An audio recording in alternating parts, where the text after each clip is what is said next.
É, bom, dando continuidade no relato da saga da Dona Ione, quando o marido dela se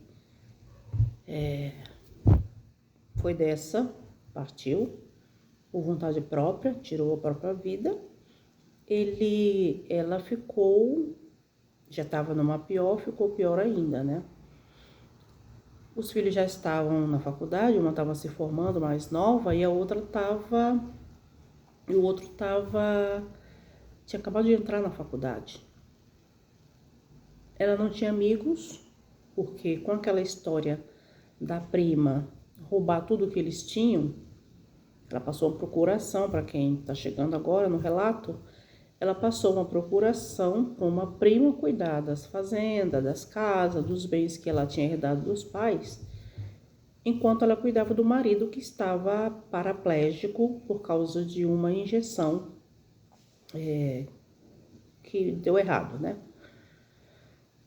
Ele, ele tirou a própria vida, ela ficou terminando de formar a filha. Na verdade, a filha estava formada, mas foi fazer uma especialização fora e ela ficou trabalhando muito para dar suporte para essa filha com o outro na faculdade aqui no Brasil.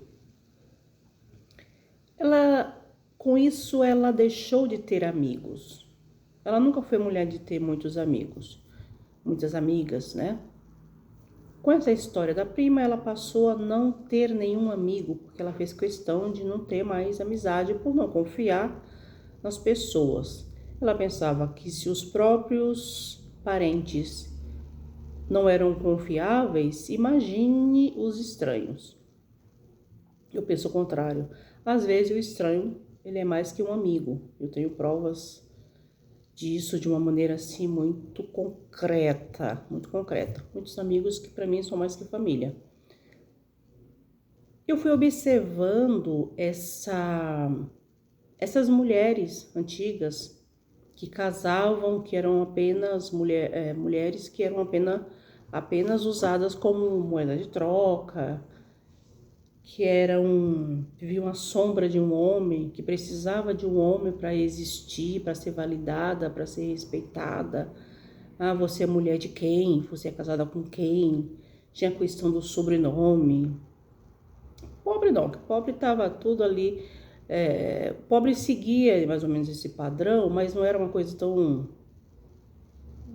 sei lá, rígida, né? Penso eu, que depois eu fui conhecer algumas histórias que me deixaram em dúvida, né?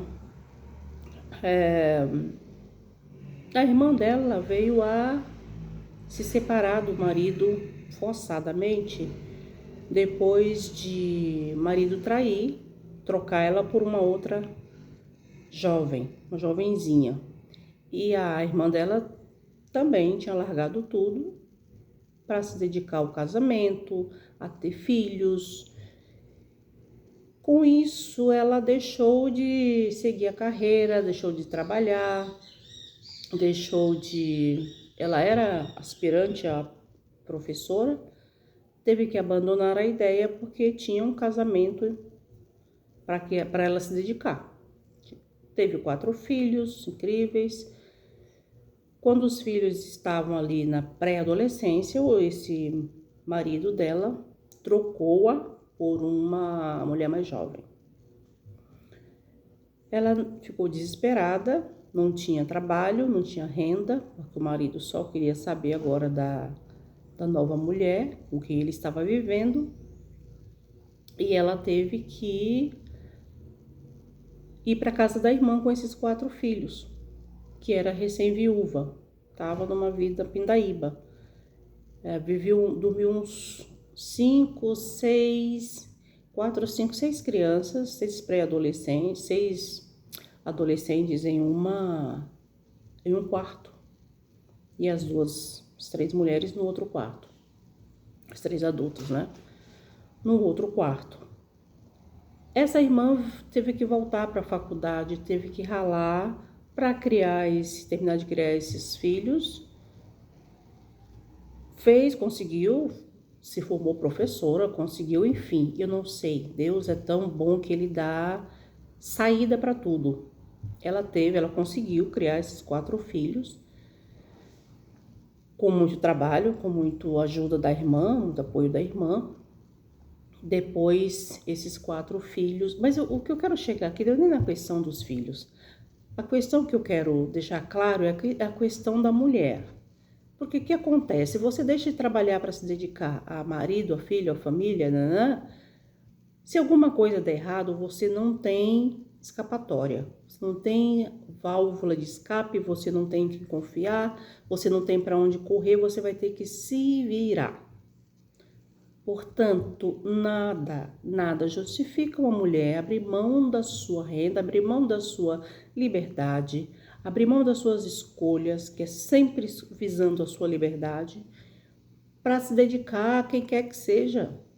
Se dedicar a quem quer que seja. Porque se o outro falta, ou se o outro te dá um pé, te dá um chega para lá, é você que vai ficar na rua da amargura. Sempre foi assim. Eu acompanhei muitas histórias assim. Eu tenho esse discurso de que mulher tem que ter a sua liberdade financeira, e ela começa aqui. Não pode ter dependência financeira nem emocional. Se você tiver dependência emocional de alguém, ferrou. Ferrou porque você vai depender dessa pessoa, você vai ficar presa, ou seja a pessoa, seja a situação, seja o lugar, você vai ficar presa. Então você tem que se libertar principalmente aqui e na emoção. E na emoção, que é para você não se ferrar. Para você não se ferrar. Anos depois, esse ex-marido dessa mulher ficou doente. A novinha abandonou ele e ele veio correndo atrás de voltar com a mulher que tinha comido pão que o outro amassou com o rabo, porque ele abandonou ela com as crianças. Agora que ela estava bem, ele estava numa pior, ele volta pedindo arrego. Gente, ainda bem que ela não caiu na besteira de acolher ele. Os filhos ficaram contra ela.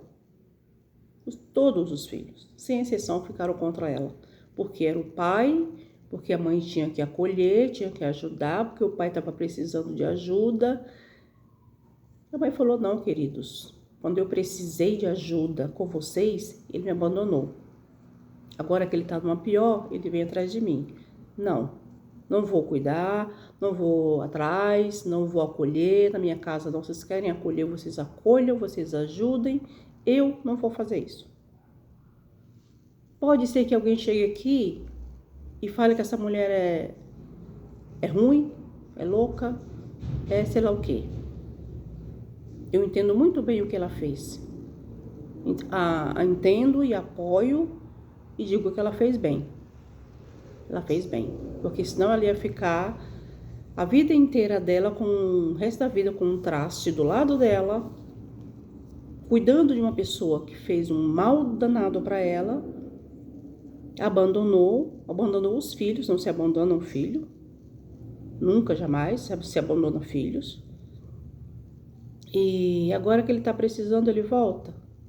Não, meu bem, tchau. Eu conheço muitas mulheres que fizeram isso, que fazem isso.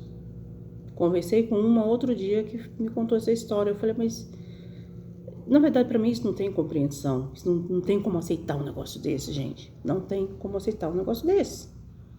É inexplicável, é incompreensível, não tenho palavras para dizer o quanto isso é horrível.